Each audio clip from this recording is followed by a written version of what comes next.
Reverend Dr. in the past perfect. Let him have it come. Praise the Lord. That doctor is fair. That doctor is fair. I know you are very right. His fake doctorate degree, I don't want that one. They've given me, there was Columbus called me, he said there's one man who wants to preach in church of Affliction, Malaysia. He said he'll give me doctorate degree. I said, let him stay there. That the fifth one I received, I called my wife and said, every cat and rat is receiving this thing. Why not I just carry it and put? When I went back to Australia, my spiritual father, Charles McConnell, he said, Joseph, are you aware that it's not here? I said, yes, Dad. I said, he said, pursue the guy, the one I pursued. He has 2 PhDs. So that's the one I'm going to pursue. I'm not going to pursue that cockroach and rat and nonsense. I'd rather remain reverend, until when God. But if I become a bishop, I'm now a doctor. I want a spiritual doctor there. So I appreciate that. I want to cut your anointing. Flow. 2 songs, sir. The first and the second one for you, sir. Oh, really? Hallelujah. I know that I see so many ways.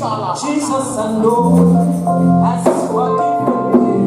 No matter my sin, I will see for Jesus. I've got you in my world for Jesus. Going back home.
Praise the Lord. Church, are you blessed? Yes. Hear this. In the presence of the Lord, there is favor. It doesn't matter what happened.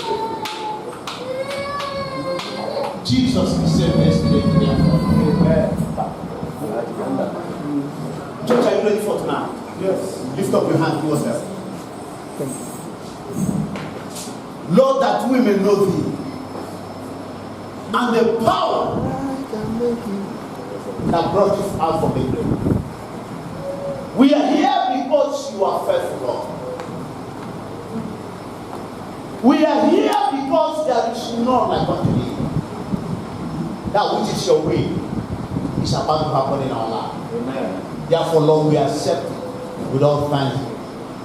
Let lives be healed. Amen. Let families be delivered. Amen. Let your word rule over us. Amen. May we remain unstoppable, unquenchable, and unbeatable. Amen. As we continue in your presence. Amen. In Jesus' name. Amen. Praise the Lord, church. Amen. You may be seated. How far have you been enjoying the program? I want to hear if you have been enjoying the program, or have I just been telling stories? I want to do a recap. Today I will do 2 benefits, and I will finish it on Sunday. I heard there will be no service on Saturday. Finish the steal. The Bible says, as they looked unto the serpent, the serpent that Moses found, nobody died of the plague. And even when the serpent were moving around, he didn't bite anybody. This is still. No power in heaven and on earth can overcome the power of Jesus. Amen. Just relax. God is about to do something. Whenever you are doing something and you see attack, all this stuff, like our coming to Australia, Malaysia, we knew that God has a blessing for us. That was why the devil started showing his paper tiger. So whenever you see paper tiger being shown to you, know that God has something great for you. Amen. Amen. A kind of doing a recap so that we will not forget what we did before. You know, our Lord Jesus suffered most, seconded by Apostle Paul. So we are their rewards on earth and in heaven. Fire of affliction can come in the following way. It can come as sorrow, it can come as suffering, it can come as delay. It can even come as denial. It can also come as a thorn on the flesh. It is fire of affliction, suffering as a Christ-like that doesn't want to compromise their faith. Is not the same with worldly affliction, sorrow and horror. Are you getting it? Yesterday, what was the topic, subtopic yesterday? Beautiful. Yesterday, the first benefit I shared with us was what? Dying for others to live. I'm going to give 2 today. The number 2 of the benefits is fire of affliction makes you sinless. Does that make sense? The number 2 benefit is it makes you sinless.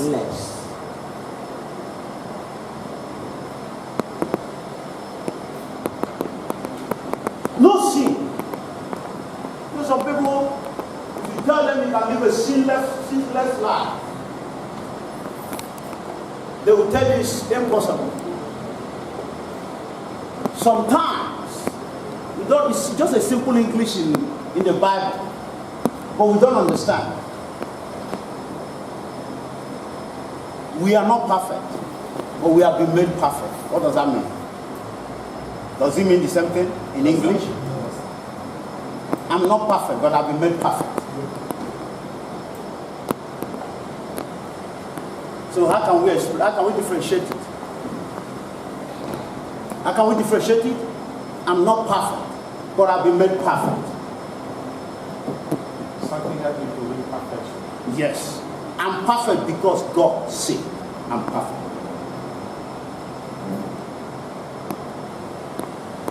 Sometimes we tell ourselves that we are sinful when we are not sinful, and when God has not said it. How many of you, there was a time I was doing all night, who can remember what happened that night? Immigration came. Are you aware of that? Did you still remember it? Yeah, I remember. And they opened the door, entered, I didn't behave as if anything happened.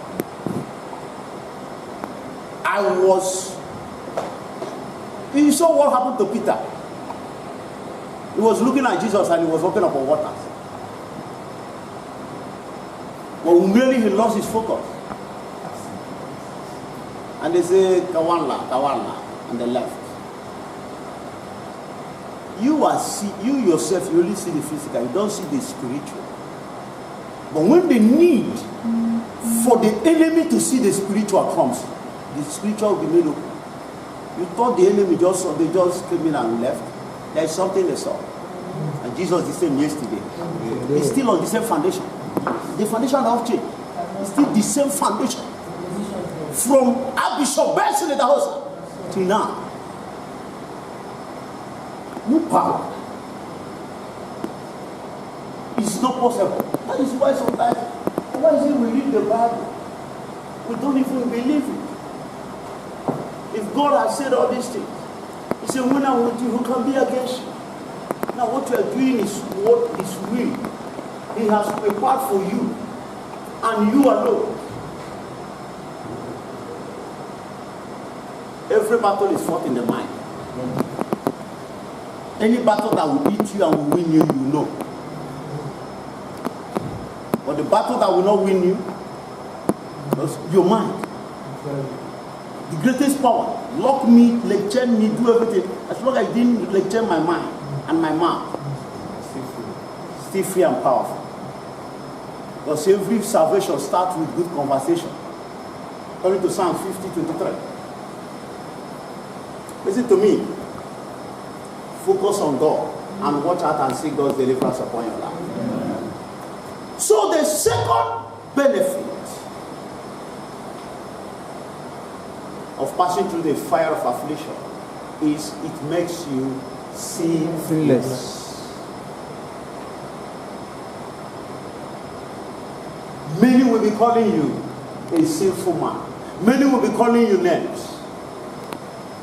You know what? There's a mentality that we have.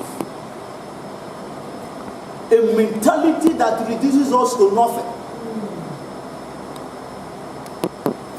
And that mentality is that Jesus has already finished, fought all the battles, has paid all the price. Jesus paid the price for his own. He didn't pay the price for me, for my own, for my assignment. He didn't pay the price for your assignment. That's where we misunderstand it. So if you ask, like where we are in a first world country, and you ask them, why are you behaving like this? This is not the right way to behave as a Christian. They say, don't you know what is grace? Jesus has finished everything. We are living by grace. Living by grace, committing sin, divorcing every time. I'm telling you, they tell you that. But thank God for people like us that God has brought to that place. Let me show you something in John chapter 20. Start from verse 19. You know, this was the situation. This was when Jesus died. Not the disciples, they ran away. Praise God. There was nobody, I promise you. They were all scared because the master has been taken. Smith, the shepherd, and the sheep was scattered. So when that happened, the sheep scattered. So this was a place they locked themselves, because what they did to their master, they were afraid they don't want it to happen to them. So they were in a wall, locked, blocked. If you know how many chairs they used to block the doors. And as they were there, this happened. Preacher. Then the same day, at evening, being the phase of the week, when the doors were shut, where the disciples were assembled for fear of the Jews, are you hearing it now? Came Jesus and stood in the midst. Jesus appeared and said unto them, he penetrated the wall. That's the anointing you have now. You can penetrate the wall.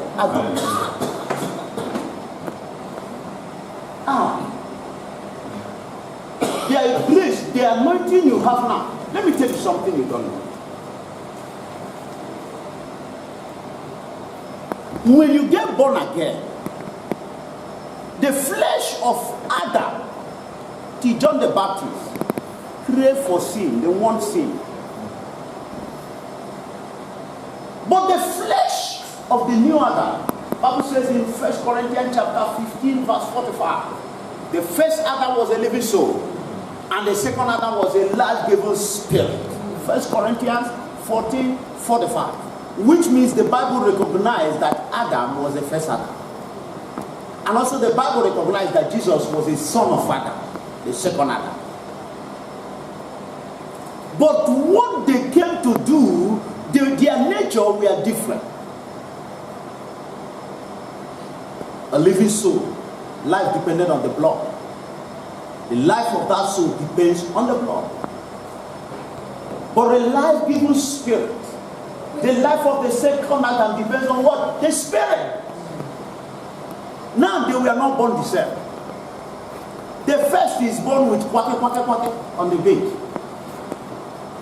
You know what I'm talking about? Those that are not married. And when that one walks, blood and water and the will of man join together. But for you to give birth to the life-giving spirit, look at how it was. Hold that place and go to John chapter 1. Verse 13 and 14. John chapter 1, St. John. Do you know the word that I'm preaching now?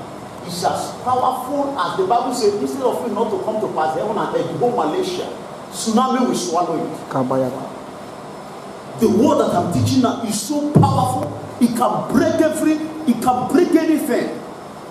Have you read that? I hope you guys are giving them the testimony of Bishop Bessed. A man that was mad, he would break every chair, break everybody in head. He ran into the church. Bishop Bessed was preaching. He said, what is his name? They said, John. He said, John, sit down. The man was in commotion everywhere beneath. And I only asked his name, what is his name? He gave him. He started at the back making noise. People were running because he can break your head. And Bishop Bessed, John, sit down. He said, yes, sir. Sir.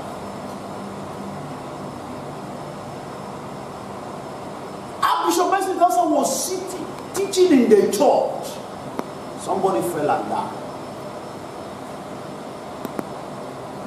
Commotion everywhere. Everywhere. Bishop said, what is the problem? He said, he's dead. He said, doctor, he's dead. He said, doctor, have you confirmed he's dead? He said, he's dead. He said, that they may know. He said, everyone sit down, go back on your seat. Look at simple as this. He said, sit down your seat. If it is God that have called me, when we close the church, as everybody is going, he will stand up and go.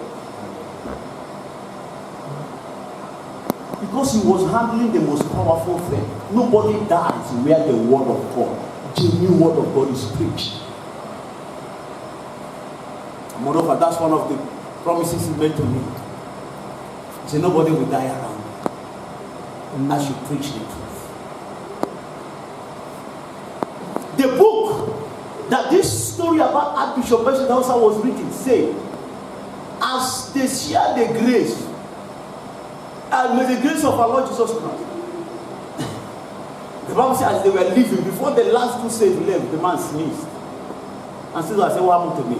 He went home. He's not a man with 20 hairs, one hair. In his